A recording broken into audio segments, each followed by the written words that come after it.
جی جی السلام علیکم. آپ سب لوگ بہت وعلیکم اچھا کام السلام کر رہے ہیں ورحمۃ اللہ ماشاء اللہ. وبرکاتہ. جی مجھے آپ لوگوں سے بہت محبت ہے. آپ لوگ اللہ کی توحید کے سپاہی ہیں. آج میرا سوال ڈاکٹر حافظ محمد زبیر صاحب نے کچھ تفسیر کلاسز پڑھا رہے ہیں، یعنی اصول تفسیر پڑھا رہے ہیں.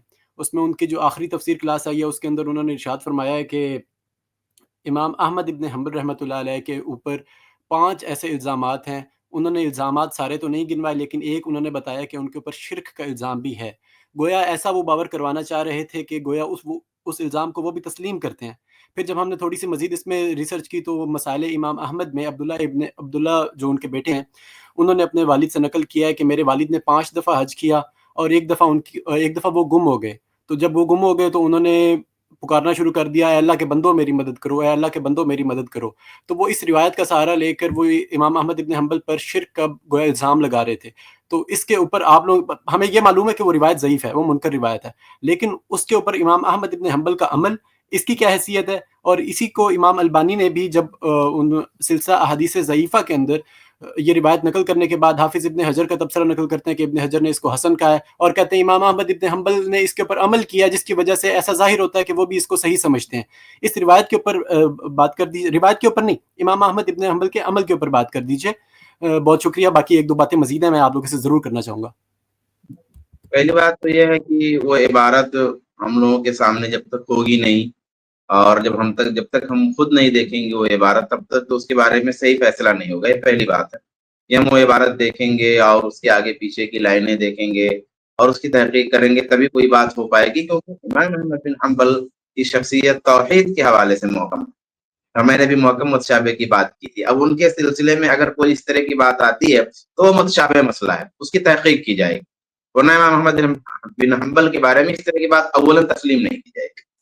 ثانیاً ایسا ہے اگر کیا، یہ دوسری بات ہے، یہ تو پہلی بات تھی. یہ میں نے نہیں، سب آواز نہیں گئی ہے، یہ پہلی شیخ شعبان بات جی صحیح ہے میں جی. عرض شاید کرنا شیخ چاہ رہا تھا کفایت کہ میں اللہ کی اسکرین اس شیئر موضوع کر پر اسٹڈی ہے شاید. جی میں ہاں اسکرین میں شیئر کر دوں دوسری امام بات محمد کر ابن حنبل کے دیتا ہوں. کال کی. وہ کفایت بھائی لا رہے ہوں گے جب تک جواب. دوسری بات یہ ہے نا کہ وہ سیاق سباق آگے ہم بات کریں گے، لیکن ایسا ہو سکتا ہے کہ ہم مان لیجیے کسی جگہ پہ ہمارے ساتھ کوئی حادثہ ہوتا ہے، کوئی معاملہ ہوتا ہے. اب ہمارے گمان میں کیا ہے کہ ہو سکتا ہے آس پاس کوئی ہو، کوئی ممکن ہے، بہت اگر آواز لگاؤں گا دیکھوں گا تو کوئی ہوگا. بھائی ایک جگہ ہے آپ نا، ایک جگہ ایک ویرانہ ہے، اس ویرانے میں آپ ہیں، اب آپ کے ساتھ کوئی حادثہ ہوتا، کوئی معاملہ ہوتا، تو ہم کہہ رہے بھائی اللہ کے بندوں کوئی ہے، کوئی ہے. یا آدمی کبھی کوئی حادثہ ہوتا ہے چیختا ہے بچاؤ بچاؤ، تو اب بچاؤ کہنے کا یہ مطلب تو ہوتا نہیں ہے کہ کسی کو پکار رہا ہے. پھر وہ شرک ہو آواز گیا. اس لیے لگ رہا ہے نا کہ کہیں سے کچھ ہو، کوئی آواز میری جائے گی، جب گونجے گی میری آواز، تو اگر کوئی انسان کوئی ہے اگر کہیں، تو وہ میری آواز جائے گی تو لوگ سوچیں گے بھائی کون ہے، کون پھنسا ہوا ہے کہاں. تو اس حیثیت سے بھی وہ بات ہو سکتی ہے. اور دیکھیے کسی کے بات کی تشریح کا میں اصول آپ کو بتا دیتا ہوں کہ کسی کے بھی جب قول اس طرح کا آ جائے، کبھی اکا دکا قول، تو اس قول کو اس کے جو اصول ہیں، اس کا جو عقیدہ ہے، اس کی روشنی میں جاننا اور پرکھنا چاہیے. امام احمد بن حنبل رحمۃ اللہ علیہ ایک موحد شخصیت ہیں، متبع سنت شخصیت ہیں. اب ان کے سلسلے میں اگر کہیں اس طرح کی جزئی طور پہ کوئی بات آتی ہے تو ہم اس کی تشریح ان کی توحید کی روشنی میں کریں گے، ان کے عقیدے کی روشنی میں کریں گے. تو یہ اصول ہمیں ہمیشہ یاد رکھنا چاہیے کہ اگر کہیں ایسا کچھ ہے تو یہ اصول ہم ان پہ اپلائی کریں گے. تو جیسے اچھا میں اس شیخ میں شعبان نے جو بات بتائی نا بچاؤ بچاؤ والی، وہ بہت اچھی بہترین مثال ہے. اور اگر کوئی کہہ رہا ہے بچاؤ بچاؤ، کوئی ہے بھائی کوئی ہے، مطلب بولے شرک، ہاں شرک ہو گیا. تو یہ کیا ہے؟ یعنی اسباب کے تحت مانگنے کی بات ہے، اسباب کے تحت مانگنے والی بات ہے. اور اللہ کے علاوہ کسی اور سے دعا کی بات مثال نہیں ہوئی ہے، اللہ بالکل. عالم. اور یہ ہمارے سامنے ہے جی.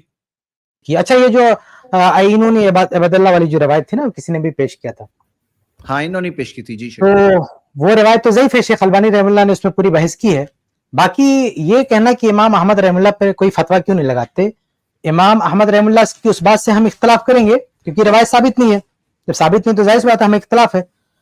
اور شیخ البانی رحمہ اللہ نے پوری تحقیق کی ہے، لیکن ہم امام احمد رحمہ اللہ کے بارے میں کوئی جو ہے غلط تبصرہ نہیں کہیں گے. بھائی ان کو ہو سکتا ہے وہ روایت ان کے نظر میں صحیح ہو، اس کے مطابق کیا ہو، لیکن وہاں پہ وہ فرشتے ان کی نظر میں مراد ہے. وہ فرشتے جو زمین پر ہوتے ہیں اور لوگوں کی مطلب رہنمائی کر سکتے ہیں. تو یہ مطلب مافوق الفطری جو ہوتا نا کہ کسی سے ایسی مدد مانگنا جس پہ وہ قادر نہیں ہے, تو وہاں پہ شرک کی بات آ جاتی ہے. لیکن آدمی ان فرشتوں کو سامنے رکھ کر کہ یہ ہماری مدد کر دیں, ہماری کوئی رہنمائی کر دیں, ہمیں کچھ بتا دیں راستہ, جو زمین پہ موجود ہیں جن کو اللہ نے وہ طاقت دی رکھی ہے جو مدد کرتے ہیں کسی کی, تو اس حوالے سے اگر یعنی اس نیت سے اگر انہوں نے کہا ہے تو ہم امام احمد رحمہ اللہ پر کوئی جو ہے تبصرہ نہیں کریں گے, لیکن اتنا ضرور کہیں گے کہ وہ روایت چونکہ ثابت نہیں ہے اس لیے اس بنیاد پر اس طرح کا عمل کرنا یہ ٹھیک نہیں ہے. ٹھیک ہے, اس میں کیا ہے کہ فرشتے ہوتے ہیں, اس روایت کے اندر یہ ہے نا کہ فرشتے ہوتے ہیں زمین پر جو لوگوں کی مدد کرتے ہیں. تو روایت کا مضمون کیا کہتا ہے کہ فرشتے ہوتے ہیں, تو انہوں نے ایک قادر یعنی جو شخص قادر ہے, موجود ہے اور قادر ہے, تو اس سے انہوں نے ہیلپ مانگی کہ ہم کو راستہ بتا دے. تو اس بنیاد پہ روایت کا جو مضمون ہے اس بنیاد پر اگر وہ عمل کریں تو ہم ان کو شرک کا فتویٰ ایسا کچھ نہیں کہیں گے, لیکن چونکہ روایت ہماری نظر میں ضعیف ہے اس لیے ہم اس عمل کو صحیح نہیں مانتے. شیخ اس میں ایک اشکال یہ پیدا ہوتا ہے کہ بارش برسانے پر بھی فرشتہ قادر ہے, تو کیا ہم بارش بھی مانگ سکتے ہیں؟ نہیں بھائی دیکھیے وہ تو نہیں ہے نا, اس روایت میں وہ نہیں ہے. اس روایت میں وہ نہیں ہے کہ بھئی فرشتوں سے آپ کا کانٹیکٹ ہے, یعنی بارش جو برسانے فرشتہ وہ آپ کے بازو میں بیٹھا ہوا ہے.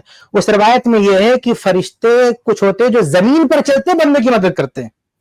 اب جو بارش برسانے والا فرشتہ وہاں تو یہ نہیں کہ آپ کے کانٹیکٹ میں آپ کے سامنے ہے, زمین پر ہے نا. لیکن وہ جو امام احمد رحم اللہ کی جو روایت ہے جس کی بنیاد پر ان کا عمل منقول ہے, اس روایت میں تو مینشن ہے نا کہ اللہ کے کچھ فرشتے زمین پر چلتے ہیں, بھٹکوں کو راستہ دکھاتے ہیں, مدد کرتے ہیں.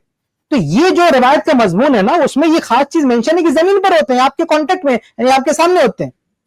جی لیکن شیخ قرآن مجید کا مزاج تو اس کے بھی خلاف ہے, وہ تو صرف اللہ سے مدد مانگنے کو کہتا ہے.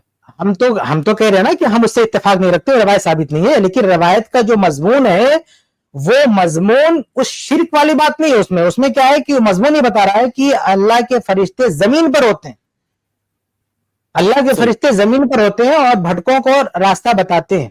اب دیکھیے جو ہے اللہ رب العالمین, اگر یہ مضمون ان کی نظر میں, امام احمد رحم اللہ کی نظر میں یہ صحیح تھا, تو انہوں نے کس تصور سے وہ مدد مانگی ہوگی؟ اس تصور سے نا کہ یہ فرشتے یہاں موجود ہوتے ہیں. یہ بھی نہیں جو ہمارے کندھوں پہ فرشتے ہوتے ہیں, ہمارا ریکارڈ, ان سے مدد نہیں مانگ رہے ہیں, ان سے نہیں کہہ رہے ہیں نہ یہ آسمان پہ یہ جو بارش برسانے والا فرشتہ ہے یا دوسرا ہے, ان سے نہیں. وہ خاص یعنی حدیث میں اس روایت میں ایسے فرشتوں کا ذکر آ گیا جن کی ڈیوٹی نہیں بتائی جا رہی کہ وہ راستے میں رہتے ہیں, تو اس اعتبار سے انہوں نے عمل کر لیا. تو ہم ان پر کوئی تبصرہ نہیں کرتے, لیکن ہم یہ کہتے ہیں چونکہ روایت ضعیف ہے اس لیے اس پہ عمل ہم نہیں کر سکتے. بس ایک سوال میرا آخری رہ گیا جی. جس طرح ابھی آپ نے کہا کہ روایت چونکہ ثابت نہیں ہے لیکن احمد ابن حنبل رحمۃ اللہ علیہ کی نظر میں صحیح تھی, تو میرا سوال یہ ہے کہ اگر کسی روایت کے اندر کوئی شرک بیان ہو رہا ہے معاذ اللہ, اور وہ ضعیف روایت ہے, ٹھیک ہے, لیکن ہمارے جو بعض بریلوی حضرات ہیں یہ اس کو صحیح سمجھتے ہیں, ٹھیک ہے, تو کیا ان کے لیے بھی ہم یہ تعویل کرنے کے لیے تیار ہوں گے؟ نہیں بھائی وہ شرک نہیں ہے نا, یعنی شرک بیان ہو کسی روایت میں, ہم ایسی کوئی اگزامپل دیں گے کہ شرک اس میں بیان ہے؟ بھائی اس میں جو بیان ہے امام احمد رحم اللہ کی جو روایت ہے اس میں شرک کا بیان نہیں ہے. اس میں یہ ہے کہ بھئی فرشتے چلتے ہیں اور یہ مدد کرتے ہیں. تو ایسا مطلب کون سی جو قبر پرست لوگ جو قبروں سے مدد مانگتے ہیں, ایسی کون سی روایت ہے جس میں یہ بیان ہو کہ جاؤ قبروں سے مدد مانگو؟ بعض ایسی سماع موطا کی روایات ہیں جو سراسر ضعیف ہیں, لیکن بعض پرانے محدثین نے ان کو صحیح بھی کہا ہوا ہے. تو ہمارے بریلوی حضرات ہو سکتا ہے, لیکن اس میں یہ کہا ہے کہ جاؤ ان سے مدد مانگو, وہ مدد کرتے ہیں لوگوں کی. میں عرض کرتا جیسے یہ امام احمد رحم اللہ نے جس روایت کی بنیاد پر جو کچھ کہا ہے اس میں یہ ہے یہ فرشتے زمین پہ چلتے ہیں اور یہ ہیلپ کرتے ہیں. اور کبھی کبھی دیکھیں ایسا کوئی واقعہ دکھ جاتا ہے نا, ہم یہ نہیں کہتے ہیں کہ اللہ ہی جانے کیا صورت ہوتی ہے. جیسے ابھی ایک ویڈیو وائرل ہے, آپ جا کے دیکھ سکتے ہیں انٹرنیٹ پہ, کہ ایک بائک سے کوئی جا رہا تھا, تو وہ بائک والا جو چلانے والا نا وہ گر پڑا, لیکن اس کے پیچھے ایک چھوٹا بچہ بیٹھا ہوا تھا, وہ بہت دور تک بائک اس کو لے کے گئی اور پھر وہ روڈ کے کنارے جا کے اس کو ڈراپ کر دیا, یعنی بائک رک گئی. تو اس پہ بھی بہت سارے لوگ کمنٹ کر رہے تھے, ہو سکتا ہے اللہ تعالیٰ نے کیسے مطلب اس کی ہیلپ کی, کیسے اس بچے کو بچایا. تو ایک حیرت انگیز طور پر اللہ تعالیٰ جو ہے مدد کر سکتا ہے. تو اس طرح کے یہ جو کچھ علم نے لکھا نا کہ ہم نے ایسا تجربہ کیا ہے,